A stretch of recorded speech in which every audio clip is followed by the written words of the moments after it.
Well, it is 24 degrees Celsius in Abuja, the Federal Capital Territory, and I hate to report it, but the clouds are a bit overcast, perhaps understanding the mood of the country this morning following the announcement of the death of President Muhammadu Buhari, who died in London at the age of 82. Good morning and welcome to Sunrise Daily. I'm Maupe Ogunyusuf.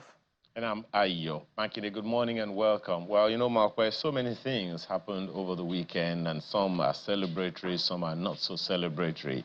It was just on Saturday, remember, that we were talking about the local government elections, growing voter apathy, and then the stranglehold well, alleged stranglehold of opposition. We also had in mind to X-ray some of the issues that arose from court rulings over the weekend, ruling on the Edo governorship elections, which of course was last week, and the Natasha Akpoti-Uduaghan case, which has also been finalized, and the issues arising from that as well.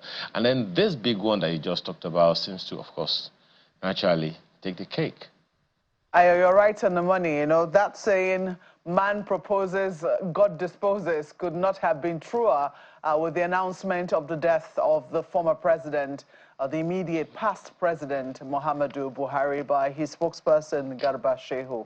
But it wasn't, well, it was the biggest news yesterday, but also the passing of the Awujale of Ijebuland, Obasikiru Adetono, who also served on the throne of his ancestors for a grand 62 years, having taken the throne in the year 1960. So not only has Nigeria been thrown into mourning, but the people of Ijebuland, you know, who are all over the world as well, and who are also known by that great festival, pardon me now, it's fleeting through my head. But festival. Yes, that is one festival that the Ijebu people are known for. It is the Ojude Oba, when they come out immediately after the Salah holidays to celebrate and pay tribute, very much like what happens in the north of Nigeria as well. The Ojude Oba has also gained very strong prominence in recent times, especially in the advent of social media, and there's been renewed interest. But this year, it was the king was notably absent. The Awujale was not present for this year's Ojude Oba, perhaps as a result of, you know, his current health status. And clearly, you know, yesterday the news was also announced of his passing.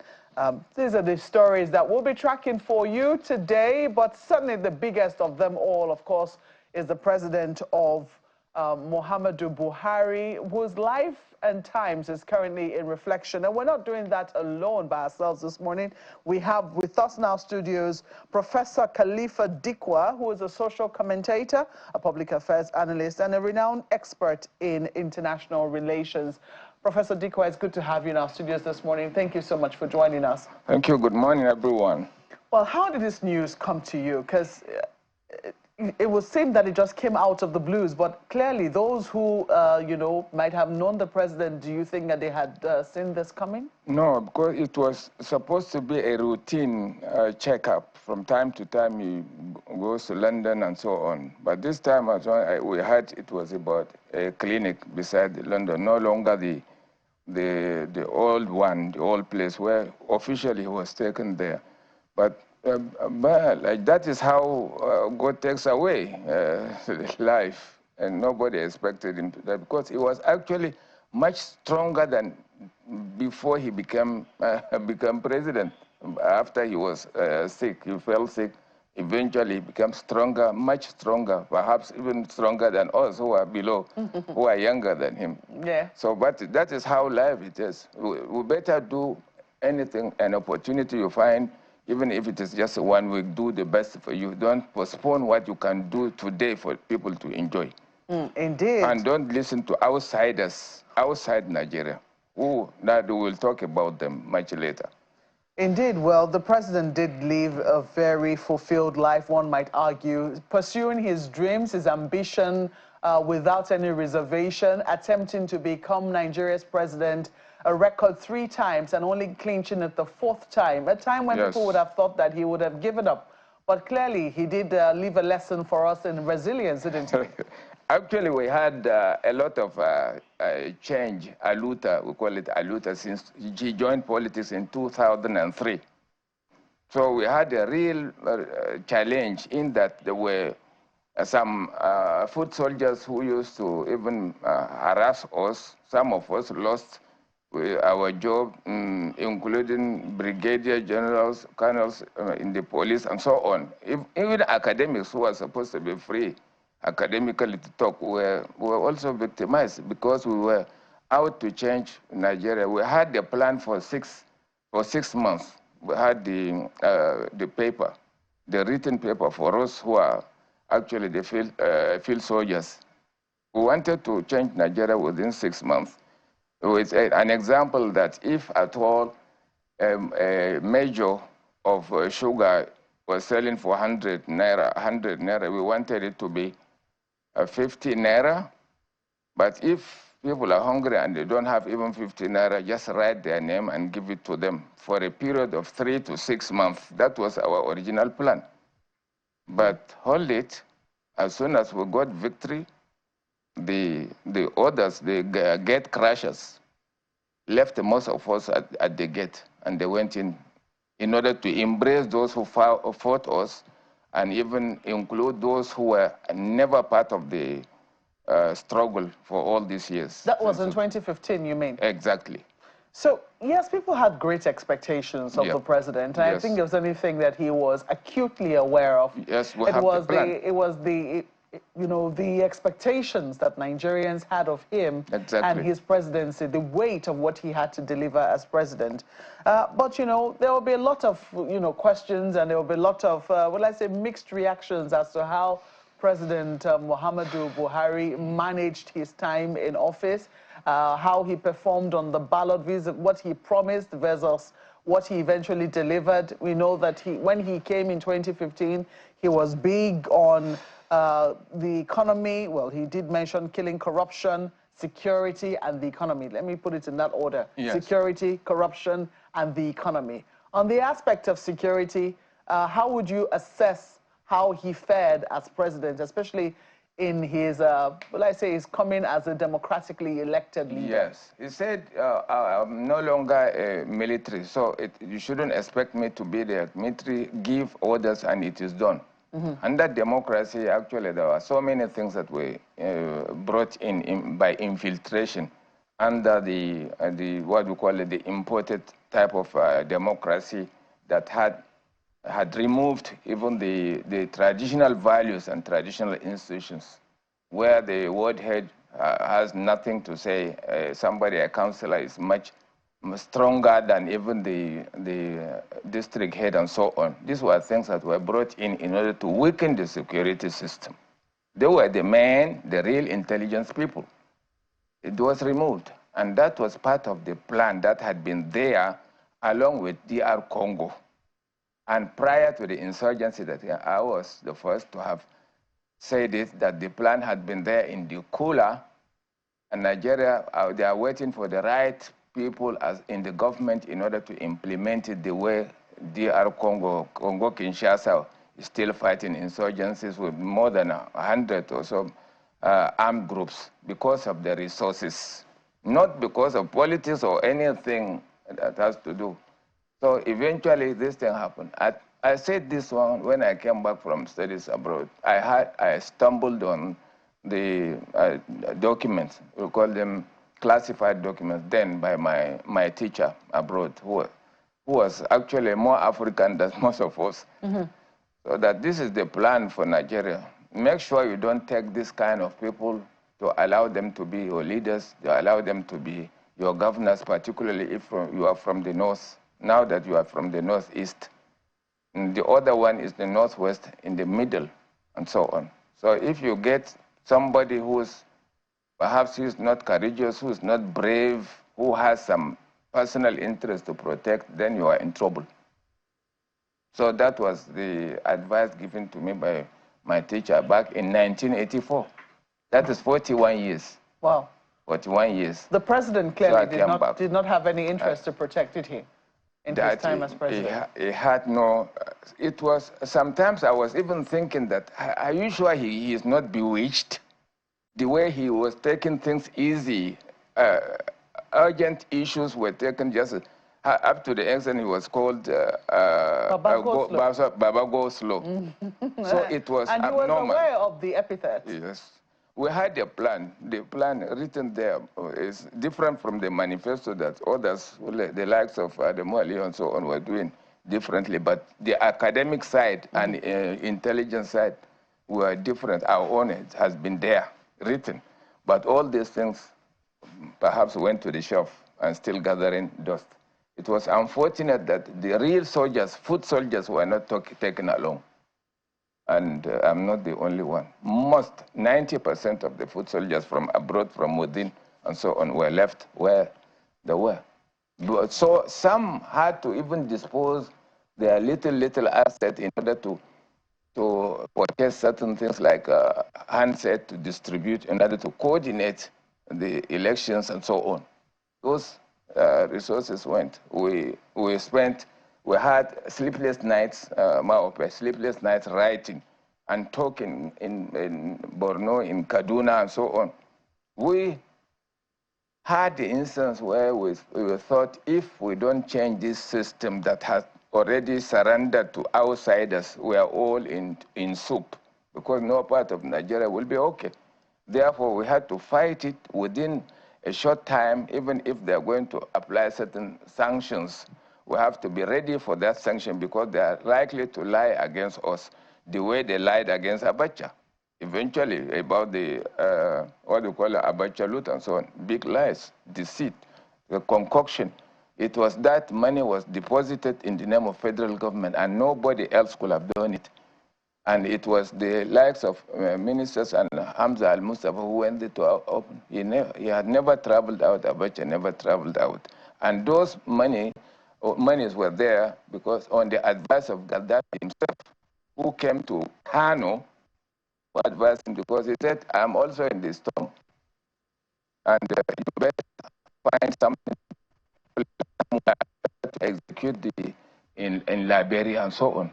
That was the initial thing. Even the former chief of staff even confirmed it. Bamayi, General Bamayi also confirmed it. And why?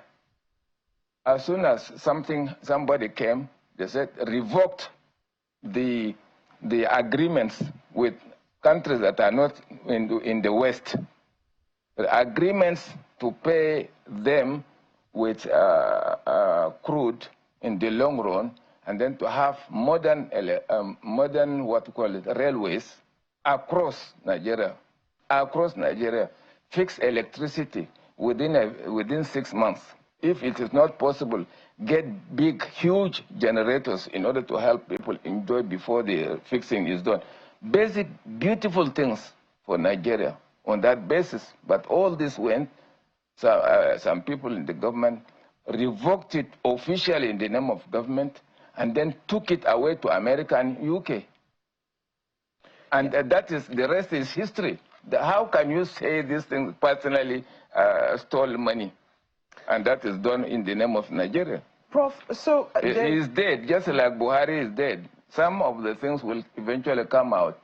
Whether he was bewitched, Buhari, whether bewitched, or he was unaware, as he always said it, or he was completely cut off from the events around him and so on. Well, we do know that if there's anything to remember about the president, were some of the interviews granted by Mrs. Aisha Buhari while she was also in office, making reference to some of the things that you have said about those who fought with him, you know, not being present in government. So there is that, and I'm sure that, you know, and there will be many other things that will come up. But let's quickly take a look at some of the tributes now that have been paid. The first one is from President Bola Ahmed Tinubu, who says that he calls President Buhari a very core patriot, soldier, and statesman. He says his legacy of service and sacrifice endures. He served Nigeria with unwavering dedication, first as a military leader from January 1984 to August 1985, and later as a democratically elected leader from 2015 to 2023. Duty, honor, and a deep commitment to the unity and progress of our nation defined his life. Now, there'll be questions about this issue of unity, which we'll come to much later. And the rule of law. And the rule of law, which, you know, but these are the words of tribute which the President, Bola Ahmed Tinubu, paid to the late President, Muhammadu Buhari. He's also asked the Vice President, and we understand that this morning the Vice President, Kashim Shettima, has arrived in London to carry out the assignment of making sure that the President's body is brought back home safely. Those are the visuals that we received this morning of Vice President Kashim Shettima landing in London, being greeted by very senior officials of Nigeria, including, we see there, the Minister of Foreign Affairs, Mr. Tuga, right there, as well as a number of other senior Nigerian officials, as well as, I think we can also see the Chief of Staff, Gwemi Gbajabiamila. Those are recent developments. Clearly, the President's demise is a developing story, and there will be many parts of it which we'll be bringing to you as the day progresses, the days and weeks. I believe that the funeral, you know, will be getting very soon. What the funeral arrangements will be. President Muhammadu Buhari is state property. Yes, state property. It is state but property. He will be buried in his home town, Daura. But the state can take it, give it a state burial, as it were. Possibly, Daura, or perhaps the government may decide to do something else for him. But he preferred Daura to be buried there.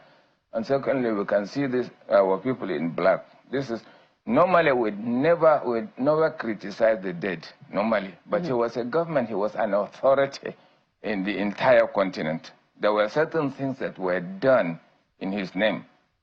But he did not have the intention, but they always talked about a particular law that you read, a law that misinterpreted to make certain things look different.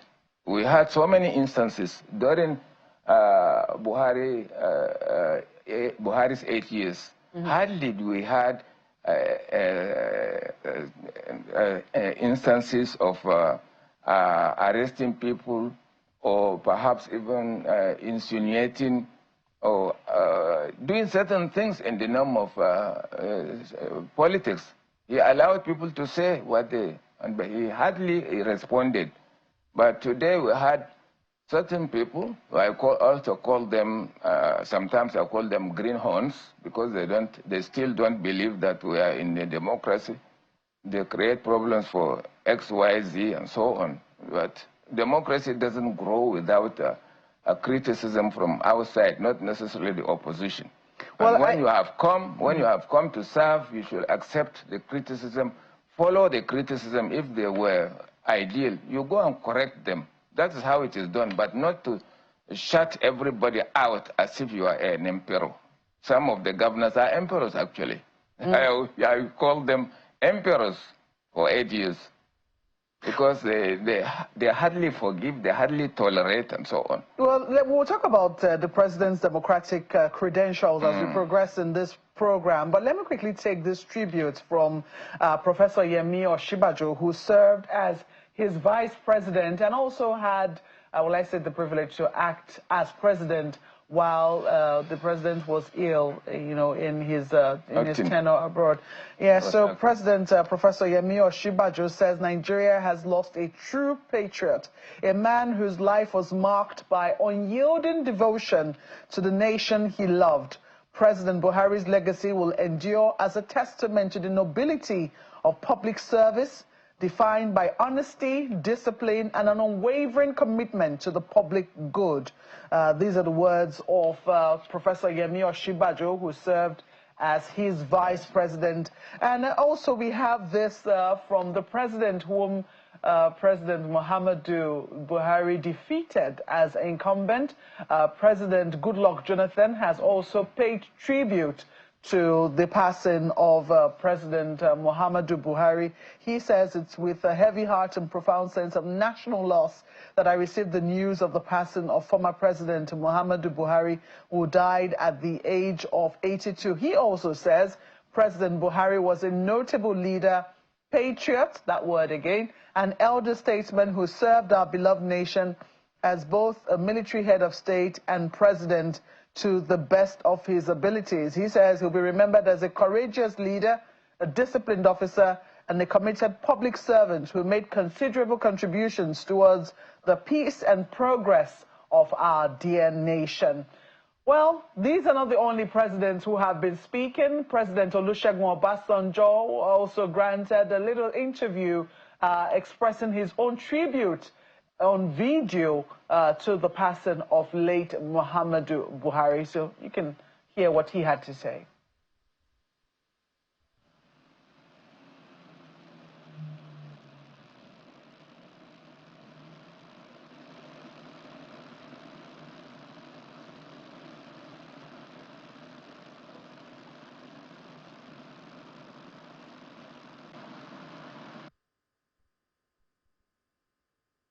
He tried his best. My prayer is that God will forgive him of his inadequacies and accept him into his kingdom. It's a loss to the nation, because at a time like this, we need the totality of the experience and what I may call statesmanship of all those who have had opportunity to run the affairs of this country in the past to get us out of the situation we are in. He will be sorely missed, and may his soul rest in perfect peace. And I guess we all can say amen to that. Amen. Well, he's also in the line of people who have paid tribute. General Ibrahim Badamasi Babangida, retired, has also paid tribute. And he, for those who remember, overthrew the military government of General Muhammadu Buhari in 1985. But clearly that hasn't stopped him from paying tribute. He says our paths crossed in 1962 when we both joined the Nigerian Military Training College in Kaduna. From those early days, Muhammadu Buhari stood out, quiet yet resolute, principled yet humble, deeply patriotic and fiercely loyal to Nigeria. Through the years, we shared trenches, trials, dreams and disappointments, victories and moments of reflection. He says in the course of our long careers, fate placed both of us in leadership at different times and in very different circumstances. But in all, Buhari remained consistent in his belief in integrity, order, and the dignity of public office. He served Nigeria with a deep sense of responsibility and unwavering commitment, even when the road was lonely or misunderstood. He says he knew him deeply as a deeply spiritual man, a man who found solace in faith, and who carried himself with the humility of someone who believed in a higher calling. We may not have agreed on everything, as brothers often don't, but I never once doubted his sincerity or his patriotism. That word has appeared so many times in almost all, if not all, of the tributes that we have read of President Muhammadu Buhari. So a lot of people saw him as a patriot, as somebody who believed very strongly in Nigeria and its unity. However, I think it was what our data analyst yesterday who was saying that, the memories of President Muhammadu Buhari will differ depending on the part of the country that you're from.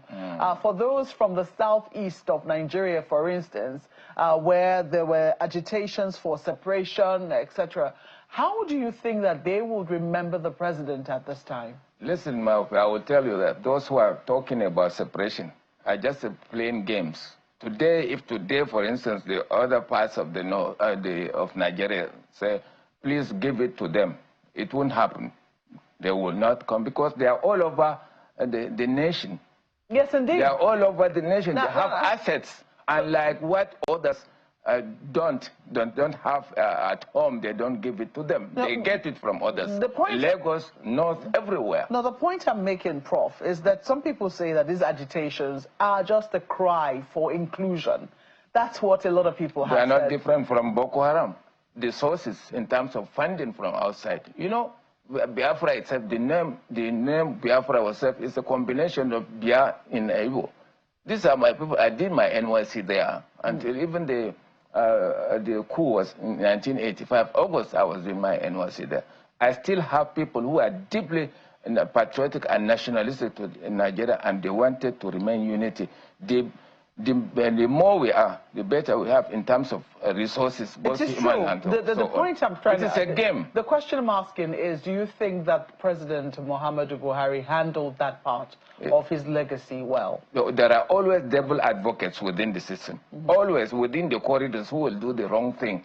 Even if Buhari will say, okay, these are the needs for the defense, buy this, buy that, so that the insurgency is completely wiped out. But the devil's advocates will go and do something else. Until today, we are still talking about why is it that the insurgents have better weapons than Nigeria as a whole. Nigeria is not a small country. Nigeria is much stronger than most of these European countries that we are talking about. Nigeria is not a small country that anybody will toy. And no country or government in this world that will talk of Africa without, first of all, talking through Nigeria and how to control Nigeria. To control Nigeria in order to block it from fixing the basics, the likes of refineries, for instance, when money is out, but it is not done. Because the food soldiers are there, so that the refineries are not fixed, they keep importing. Imagine this is the oil is yours.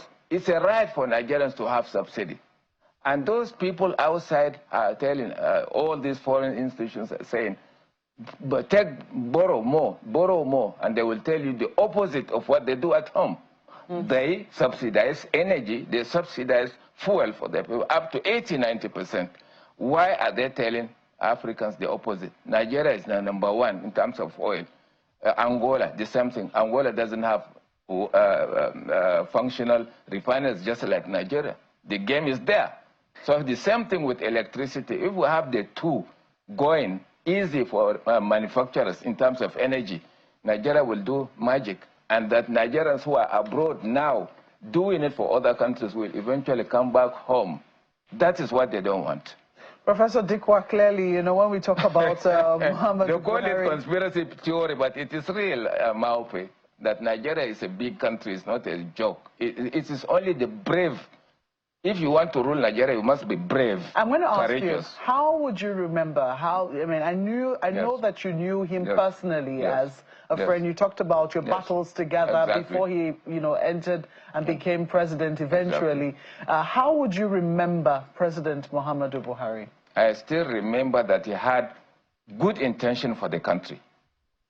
Taking it further from the days of Abacha in terms of fixing the thing, paying partial, what we call a partial funding, deposited in a foreign country, Switzerland, for instance.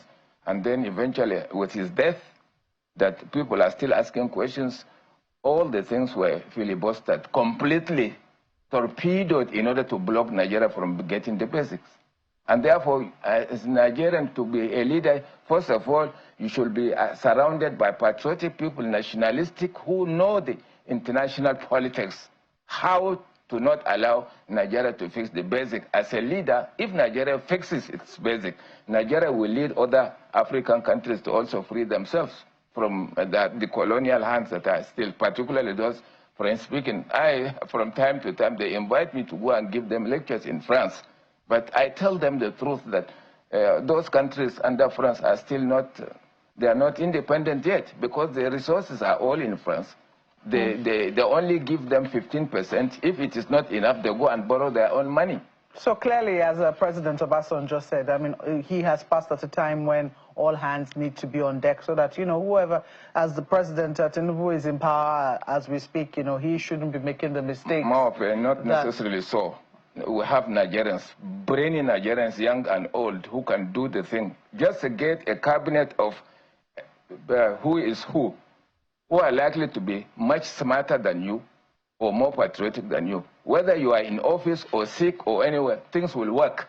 But in Nigeria, for instance, it is just when the president travels, the whole government, President Tinubu, when he travels now, everything is in lull, as if nothing. It's not correct, because you must have friends who are, as ministers, who are supposed to be strong, who know their onions.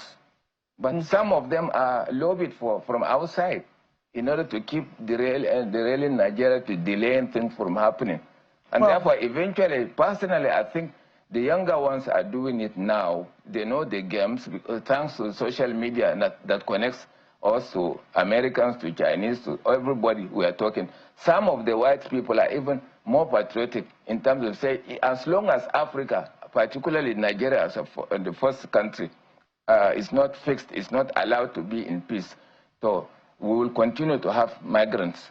And they will even die in the sea or die in the Sahara. But they will not stop. Europe will never be in peace. We hope that, we learn our lessons, and that, the legacy of President Muhammadu Buhari is truly celebrated. We have to thank you very much for coming on our program this morning. Professor Khalifa Dikwa was a social commentator, a public affairs analyst, and a renowned expert in international relations. Thank you so much for coming on Sunrise. Thank you all, Maope. Our condolences to you. Yes. Yes, our condolences to you. Ayo over there, and Coyote, and so my people, and Geoffrey. I greet you all. Thank you so much for coming on the program, Prof. Thank you.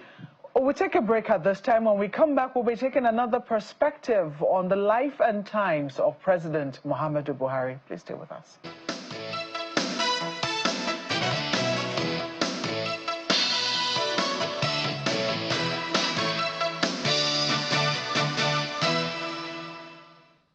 Thank you so much for staying with us. We're still on Sunrise Daily. Your daily dose of sunshine will seem like that's a little bit distorted this morning, as according to information available to us, that the cardinal residence of late former President Muhammadu Buhari this morning, the atmosphere there is calm, no presence of sympathizers, we hear, and only security operatives are seen mounting surveillance around the house that leads to his residence right there.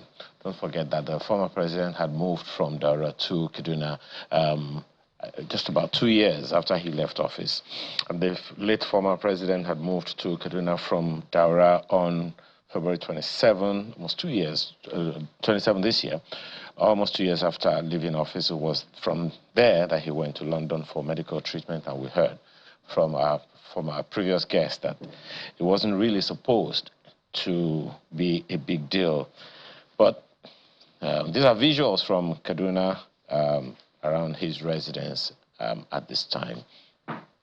More tributes have continued to pour in about former president, late President Buhari.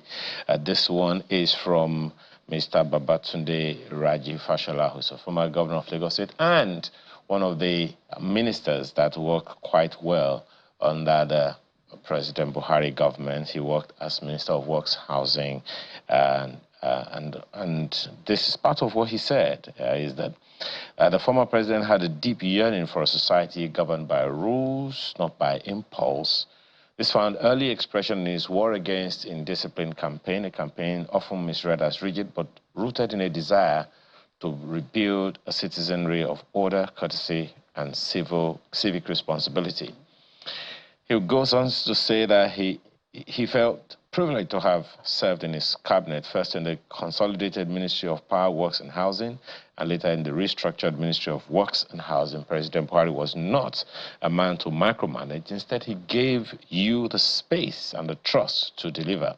With that trust, however, came the highest expectation of discipline, results, and honesty.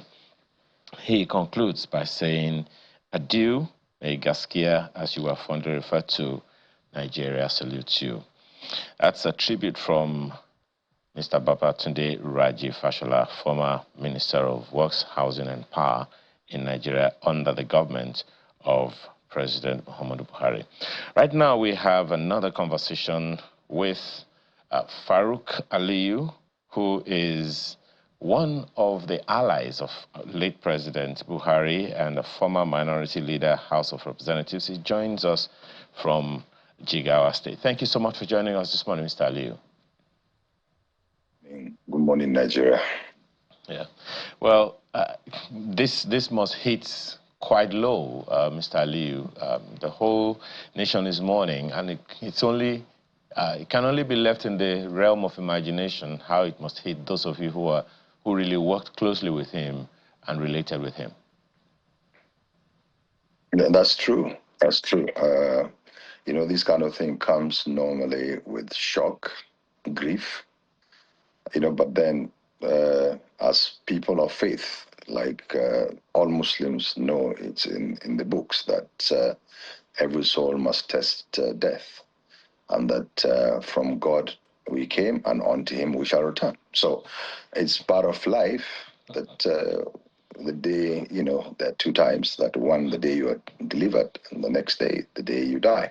So late Muhammad Buhari has passed through those phases, and we hope and pray that God will accept him in good faith. God will reward him the good deeds he did, and the not so good ones, or those that some infringement here and there, may God forgive him. You know, one of the information that is making the rounds now, Mr. Aliyu, is that one where some people are saying that maybe he was really aware that he ruffled quite a number of feathers and is asking people to forgive him and all of that. One of the impressions that creates, Mr. Aliyu, for a good number of people would be perhaps the office of leader, the position of a leader, and the office of president or head of state, whichever one it was, must have been a lot more trying than people were aware of when he was in office. Well, absolutely. I can, first of all, tell you that each and every one of us must have had, you know, done something wrong to somebody, you know, but more so if you are a leader.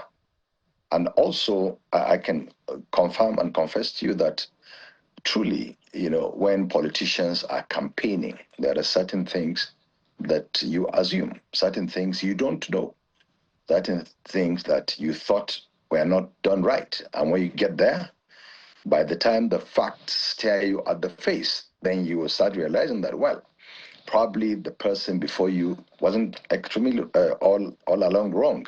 So, of course, in managing people and so on, resources of the country, diversity, there are people certainly that will feel aggrieved. And so whether he thinks that he did that or he didn't, he knew. He knows, all of us, you and I, all of us know that you cannot come to this world and go out, you know, pass without doing anything that's wrong to yourself, to God, to the people. So it's all part of life that, yeah, you should ask for forgiveness. You know, there are some thoughts that crossed my mind, Mr. Aliyu, about the former president. One of the questions that I was asking, what are some of the decisions that he took, or some of the interventions that he took, you know, while maybe as head of state or as, you know, civilian president, that many people don't even know how much it rescued Nigeria or helped or harmed. There are those who would not forget the fact that he interjected the Second Republic. But it was at a time when the political class was, for the want of a better word, running riots. Civil society organizations were all over the place.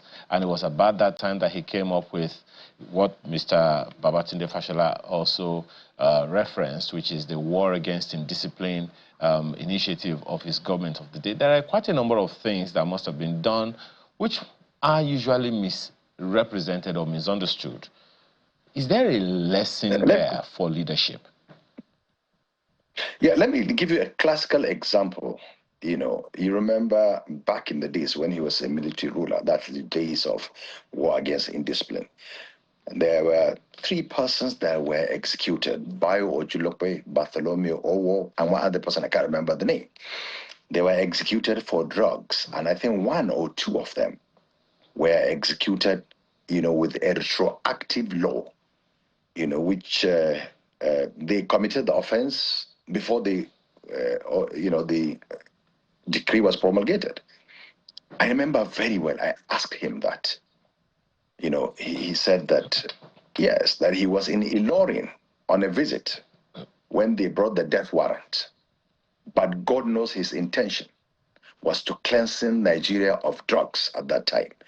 And if you remember, I mean, for those of us that were around, you know, definitely this country was going down in terms of drugs and so on, and what's happening today. So if that kind of thing has continued, probably Nigeria would have been a better place in terms of drugs and so on. So these are some of the things that as a leader, there are certain things that you will take and people may misunderstand, but it's for the good of the people, for the good of society. These kind of things and so on. And then, you know, you also remember he was asked that if you come back, what will you do differently? He said that a lot of things he will do them the same because at the circumstances when things were brought before you, you do what you think is right. And honestly, I can tell you that he's one man who will never ever do anything that he thinks is wrong. So whatever decision he took at the time he took those decisions, I am sure between him and his God, he thought that was the best thing to do. And then it's for the good of the people. So, you know, it's part of governance, certainly. There are some consequences that, you know, will come with the actions you take or you have not taken. And it's quite a huge, you know, conversation here, Mr. Aliyu.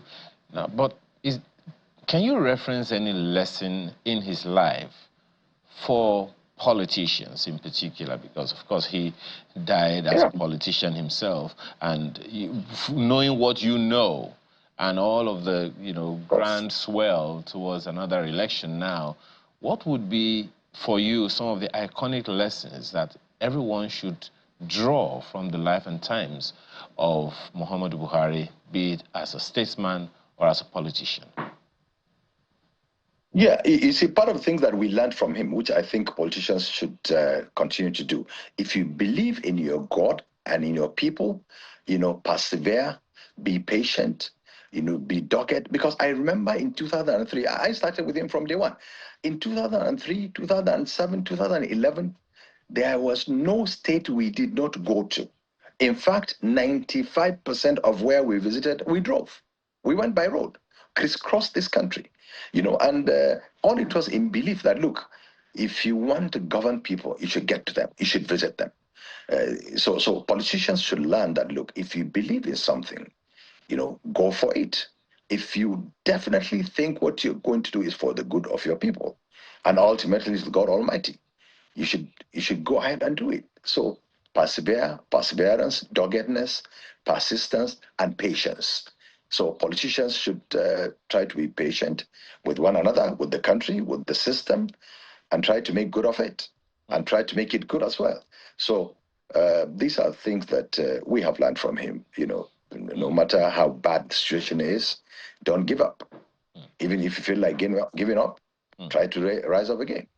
Another thing that one may want to draw, Mr. Aliyu, is, you know, the selection of people that have to be around you. That we recall the former president having to call security, the heads of security apparatus to his office like more than once to tell them to deal with the insecurity in the country at the time. And in fact, there are even cases that some people said that some things happened. You heard, you may have heard our previous speaker say that some of the decisions that were taken, or some of the actions that were taken under him, that he himself was not even aware. There were not things that were intended by him, but it happened under, you know, his watch and all. So sometimes it raises questions about the kind of people that leaders must surround themselves with, and some that will creep in without the leader knowing. It's usual, at the end of the day, as Mr. General Babangida had said, whatever decision taken under him was his responsibility, right or wrong, Mr. Aliyu. But it is true, you know, and unfortunately, you know, as a leader, there are certain things that, yes, you might not know when it happens because the things are just too many. And there are also people that are attached to the office. And there are people that follow the office. Whoever is there, they were there when Obasanjo was around. They were there when Aradua,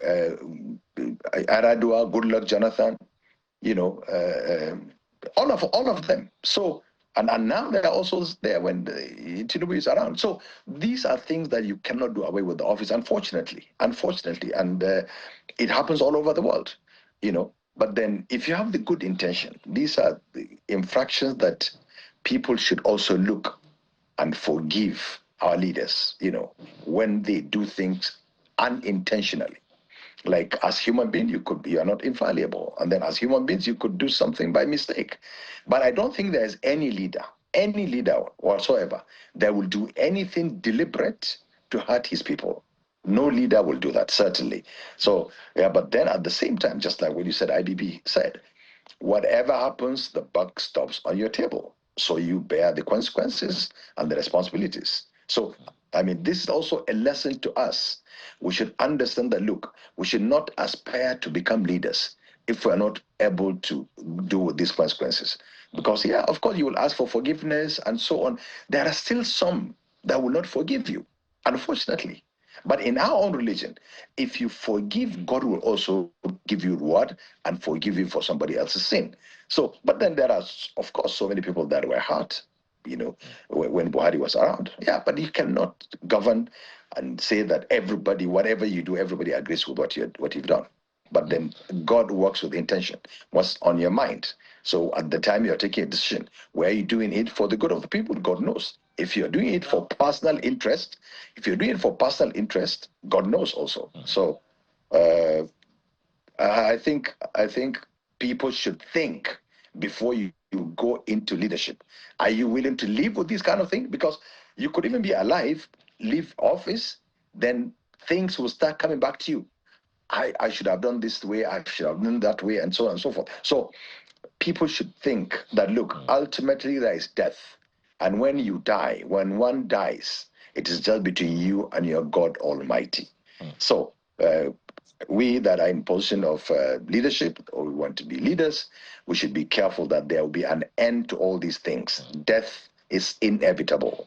So life is transient. Whatever situation you find yourself now, you are a president, you are a governor, you are what you are, death will come to you. In this country, we lost Murtala Mohammed, we lost Shanakan, we lost Shagari, we lost Abacha. You know, now we've lost Buhari. So those in authority today, someday, one day, they'll also die. So they should take this as a lesson. And look, if you look at social media, you will find there are so many people that are raining insults, you know, on the president, late president. You know, it's unfortunate. So the leaders that are alive today should take lessons from these kind of things. There are some that will never forgive you. So even because of those ones, try to do the best you can. Well, there is so much to say, Mr. Aliyu. I'm pretty sure that we'll take this on some other time. Thank you so much for your time this morning. Farouk Aliyu is former minority leader, House of Representatives. I appreciate your time this morning. Thank you. Well, that's the show this morning. Stick with Channels Television because on this issue and several others, there's so much to come. I'm Aya Makinde. Enjoy the rest of your day. Your did advise is a developing story. We certainly will be bringing you those developments as they unfold. Thank you for watching. I'm Maupe Ogun Yusuf. On top of the hour is Business Morning.